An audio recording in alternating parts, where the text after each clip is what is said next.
Sen Sport 221 dal leen ak jàmm ci xibaari tàggat yaram yi.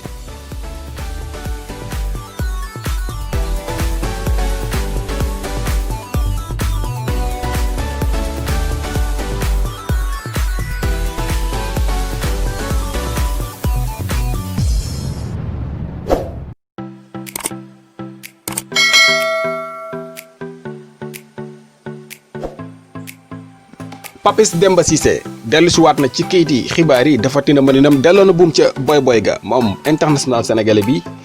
di évoluer ci championnat yu turc ak club bii di Antalya Sport. ñaari bal la dugalati ab doublé la def ni kii démb ci jongante gi nga xamante ne doxoon na seen diggante ak ñii di waa Godset bu Lamine Gassama.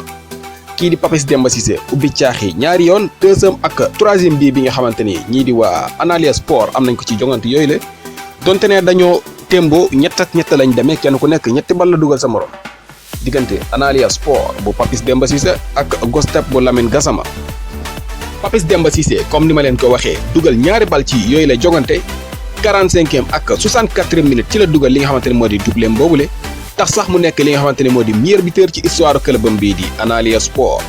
gannaaw bi nga xamante ni ki ñuy wax Wagner Love moo nekkoon meilleur buteur ci histoire club boobule Papis Demba Cissé daaneel na li nga xamante ni moo di record boobule jëlee ko ci 33 yóbbu ko ci 35 bii moom Papis Demba Cissé dugal na lu toll ci 35 bii ci 53 match yi nga xamante ni joué na ko ak clubam bii di Antalya Sport.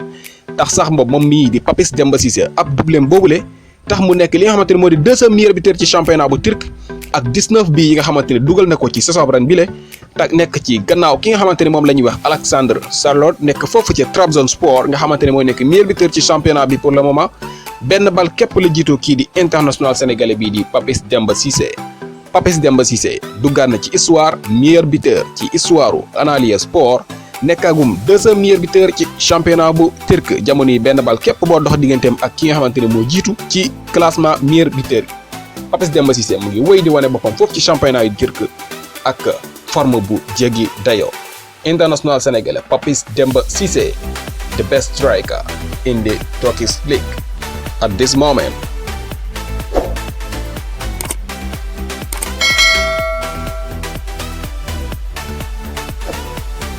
ba tey dañuy wéy ci xibaar ci Sen Sport 221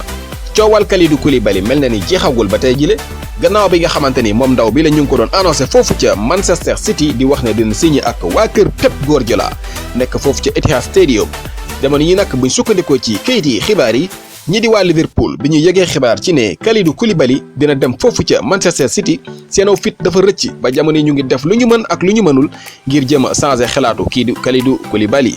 bu sukkandikoo ci kayiti xibaar bi wax nañu ne Jürgen Klopp ak waa këram wax nañu ne semaine bii ñu dëkkmal dinañu yóbbu xaalis bu bari foofu ca Napoli ngir jëm ceeñ maaynu kii di international sénégalais bi. Kalidou Koulibaly nekk one of the best defender foofu ca Italie jamono yi club yi nekk foofu ca Angleterre ñu ngi xëccoo bu metti ngir jéem a jot ci ndaw bile. gannaaw bi nga xamante ne ñii di waa Liverpool ñoo amee woon advantage bi ci njëlbeen mënoon nañoo jënd ki nga xamante ne moo di Kalidou Koulibaly waaye dañ fa nekkoon di tagandaama ba ñii di waa Manchester City taxaw seen kanam ak 80 millions d'euros. jamono yi nag buñ sukkandikoo ci kayiti xibaar yi accord duggoon na diggante Kalidou Koulibaly ak Manchester City waaye Liverpool ak Jürgen Klopp nee nañu duñu bàyyi mu sedd dinañu demaat foofu ca Italie ak xaalis bu bari ndax dinañ mën a changer xalaatu kii di international sénégalais bii di Kalidou Koulibaly. fi ñuy jeexalee moo di transferu Moustapha Nam nekkoon capitaine PAU nekkoon ci 3e division bu France nekkoon club bu bëri sénégalais lu toll ci 5 sénégalais ñu ngi fa woon ci saison bii ñu wan ginnaaw moom Moustapha Nam ak clubam bi di PAU yéeg nañ ci li nga xamante ni moo di 2e division bi. jamono yi nag buñ sukkandikoo ci kii di xibaar yi seen capitaine boobule di international sénégalais bi di Moustapha Nam transfert am officiel na foofu ca Paris FC. Moustapha Nam jóge na fi nga xamante ni moo di PAU dem ca Paris FC ci Ligue 2 bu France. jamono yi wax nañu ne dina fa def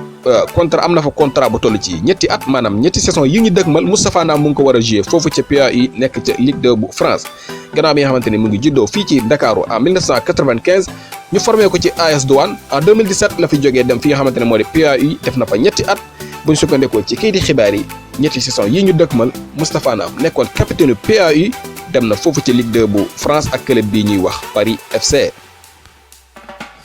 loolu la leen amaloon tey ci actualité ak mercato de Lyon mën ngeen di bàyyi seen i commentaire te ngeen like suñuy vidéo te bu leen fàtte abonné ci chaîne bi da ngeen subscribe ci Sen Sport 221 the best sport channel leen di tàggu fii ba beneen yoon jàmm.